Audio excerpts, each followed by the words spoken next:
আজকে আমার ইতালিয়ান মেয়ের জন্মদিন। সে কিন্তু 2-3টা দিন পরেই চলে যাবে। তার জন্য আজকে পুরো রাজপ্রাসাদটাই আলোকিত হয়ে আছে। আমি আমার মায়ের বাড়িকে রাজপ্রাসাদই বলবো, সেটা কিন্তু কোনো কিছুতেই কম নয়। তবে আজকে ভাইয়াকে ভীষণ মিস করছিলাম। ভাইয়ার সাথে আমরা সবাই ভিডিও কলে কথা বলছি। এছাড়াও থাকবে স্পেশাল বড় বড় কেক। ঈদের আমেজ কাটতে না কাটতে চলে এসেছি ঢাকায়। ইস, মায়ের বাড়িটা যদি আমার রাজশাহীতেই হতো তাহলে কত ভালো হতো। যখন খুশি আসতে পারতাম, দেখা করতে পারতাম। আসসালামু আলাইকুম, কেমন আছেন সবাই? ঈদের 2 দিন হতে না হতেই ঢাকার উদ্দেশ্যে রওনা হলাম। 6 জন মিলে আমরা স্কয়ার একটা গাড়ি নিয়ে রওনা হয়েছিলাম। 6-7 ঘন্টার মধ্যে ঢাকায় চলে আসি এবং এসেই দেখি গোটা বাড়ি এত সুন্দর করে লাইটিং করা। আমি মুগ্ধ হয়ে তাকিয়ে তাকিয়ে দেখছিলাম। এবার কিন্তু আলামিনও এসেছে আমার মায়ের বাড়িতে। যেহেতু আমাদের মেয়ে আনাবিয়ার বার্থডে, সো সবাই মিলে একসাথে থেকে একটু আনন্দ মজা করব, এই কারণে একসাথে হওয়া। আস্তে আস্তে আমাদের প্রায় রাত 2টা বেজে গিয়েছিল। এসে আমরা ওয়েলকাম ড্রিঙ্কস নিই এবং পরের দিন সকালবেলা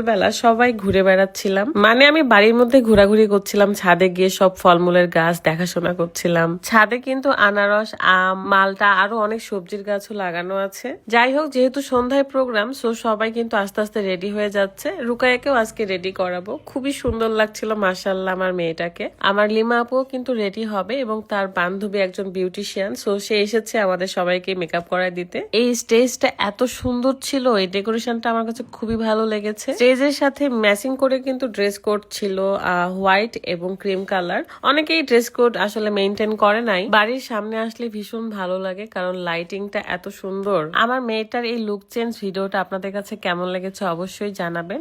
আর আমাদের আনাবিয়ার বার্থডে ড্রেস ছিল, বাট সে কিন্তু অস্থির হয়ে যাচ্ছে, এই কারণে পরে নাই। আনাবিয়ার পাপার সাথে আমরা সবাই কথা বলছিলাম এবং ভাইয়াকে আমরা সবাই অনেক বেশি মিস করেছি। ইনশাআল্লাহ সামনের বার কিন্তু ভাইয়াকে দেশে দেখতে চাই। তবে খারাপ লাগছে যে আর 2-3টা দিন পরে আপু চলে যাবে বাবুকে নিয়ে ইতালিতে। এতদিন আমরা অনেক ভালো ছিলাম, আনন্দে ছিলাম, তবে এখন মন খারাপ হয়ে যাবে। মোটামুটি সবাই রেডি এবং আমি এবং রুকায়া চলে যাচ্ছিলাম দোতলায়। দোতলাতে আসলে স্টেজটা সাজানো, খুব সুন্দর সুন্দর 2টা কেকও অ্যারেঞ্জ করা হয়েছে। Happy birthday Ozifa Sheikh Anabia. আপনারা সকলেই বাবুর জন্য দোয়া করবেন যেন সে সবসময় সুস্থ থাকে, ভালো থাকে। আমরা সবাই ফ্যামিলি পিকচার উঠাচ্ছিলাম এখানে। বাই দা ওয়ে, এত গরম পড়েছে, মানে এসিও মানতেছে না, এরকম একটা বিষয়। পুরো দেশ জুড়ে বোধহয় এত গরম পড়ছে, যেমন রোদ তেমন গরম। সবার পিকচার ওঠানোর সময় আমি লাইটম্যান হয়ে গিয়েছি কারণ লাইটটা নিচে থাকলে ভালো করে ফেসে পড়তেছিল না। আমার রুকায়া তো ভাবছিল কখন কেক কাটা হবে, সে শুধু কেক কাটার অপেক্ষায় বসেছিল।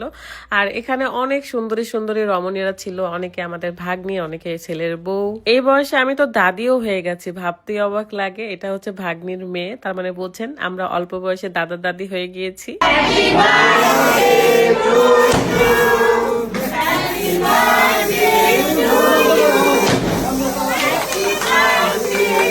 মাত্র 1 মাসের ছুটি নিয়ে আপু এসেছিল এবং আবার চলে যেতে হবে। অনেক বেশি মিস করব, জানি না কবে আবারও দেখা হবে। আমাদের শুধু এখানে কেক কাটা পর্যন্তই কিন্তু শেষ নয়, আমাদের খাওয়া দাওয়ার বিশাল একটা আয়োজনও রয়েছে। সবাইকে ভীষণ সুন্দর লাগছিল। আমরা একটু ভয় পাচ্ছিলাম যে কখন জানি আনাবিয়া কান্নাকাটি শুরু করে দেয়, এই কারণে খুব তাড়াহুড়ো করে এই প্রোগ্রামটা শেষ করতে চাচ্ছিলাম। প্লিজ আপনারা মাশাআল্লাহ বলতে কেউ ভুলবেন না। তাকে আমরা কেউ বার্থডে ড্রেসটা পরাইতেই পারি নাই, অস্থির হয়ে যাচ্ছিল। আমরা কখনো বাচ্চাদের অসুবিধা করে কিছুই করতে চায় না। আসল কথা যে সৌন্দর্য বাড়াইতে গিয়ে কষ্ট দিতে চায় না। আমাদের মেয়ে এমনিতে মাশাআল্লাহ অনেক বেশি কিউট, অনেক সুন্দর, ঠিক বাবার মতো।